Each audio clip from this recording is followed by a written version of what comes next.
Hi, I'm Sherry and welcome to my channel. Every year my older son asks me what I want for my birthday, and for the past couple of years what I've answered was carrot cake. And so I always try to make sure that I have all the ingredients on hand so that when he's ready to make the cake, he can just go and make it. So this past weekend he asked me what I wanted, and again I said carrot cake. Except that as I was running through the ingredients in my head, I realized that we didn't have any ginger, and I know that he likes to use that. So I thought that I would bring you along and show you how I make homemade ginger powder. The first step in making your homemade ginger powder is removing the outer layer on your root. Now you can do that by using a knife and just taking off the top layer, or you can use a peeler, whichever you have, whatever you feel comfortable with.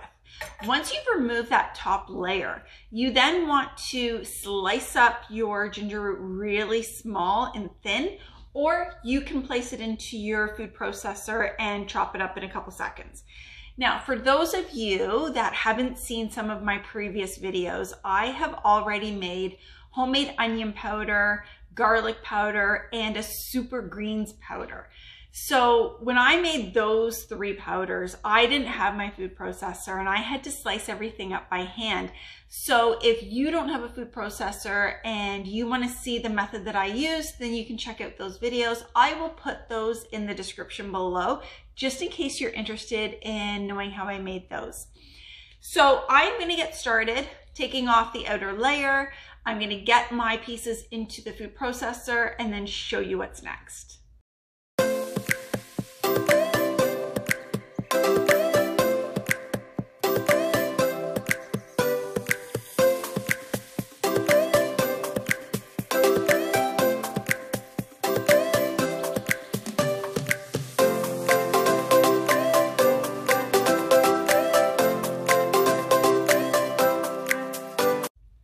All the outer skin has been removed from the ginger root, and now I'm going to throw it into the food processor. So we'll just turn this on. Okay,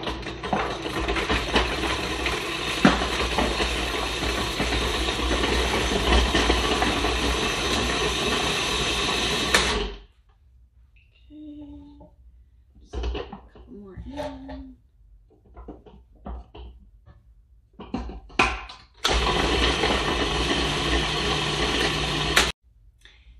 Take a look at what it looks like.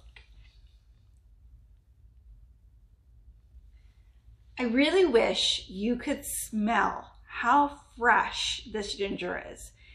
It smells amazing. So one of the things about ginger is that it can be a little bit stringy. And one of the ways of making sure that your powder is very fine once you get to that stage of blending it up is making sure that whether you use a food processor or a knife to chop up your ginger, just make sure that you're chopping it up really fine. That way you're going to reduce that risk of having any kind of string in it. The next thing that you want to do, and it depends on your food processor really, my trays have silicone trays in them, but they're fairly big holed, you can see there. And so one of the things that I usually do when I'm doing something like that, and I've done the pieces so small, is I like to put a little bit of parchment paper on my trays. And so what that does is, one, it keeps my trays fairly clean, and two, nothing's gonna fall through. So what I'm going to do is just pull everything out and dump it on to the tray. I know from experience with the onion and the garlic powder how amazing the taste is when I use that in any of my cooking. This is so wonderful. Like, when my son makes the carrot cake and uses this in it, you're going to be able to taste it in it. Okay, so all I do is spread it around. I just want to make sure that it's not too thick.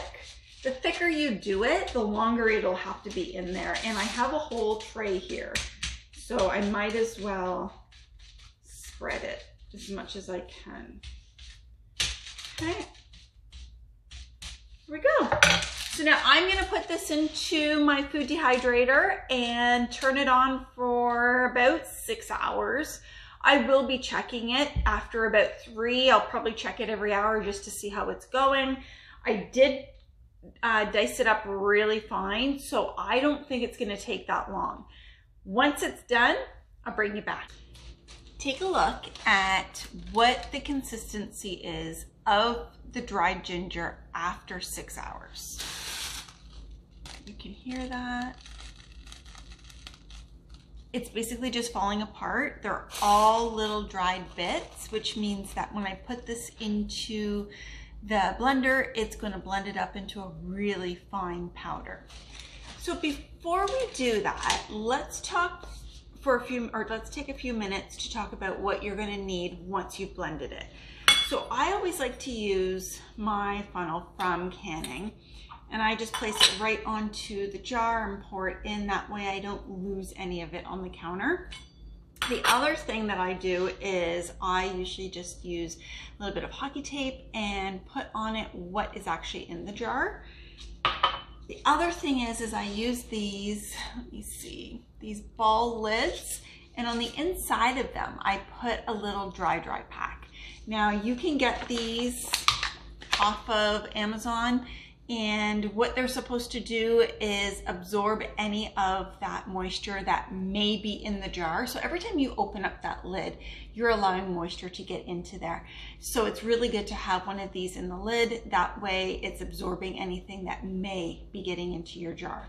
The last thing you want is to have anything that you've put into your jar become really hard so that you can't use it when you want to use it for any of your baking or cooking. Okay, so let's get started.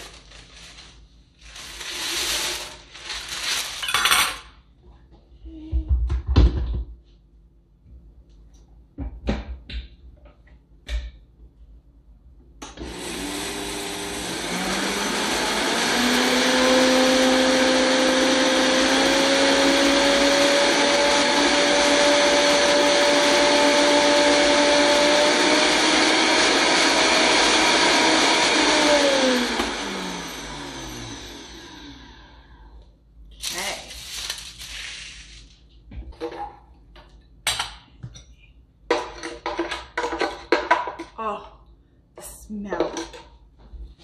Look at how fine that is.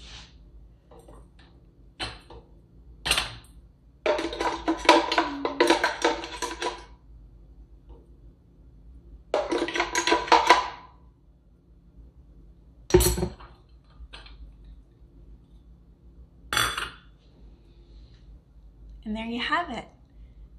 My homemade ginger powder that you can use in anything that you want to use ginger in. And it tastes 100 times better than anything you're going to buy in the store. Thanks for spending time with me.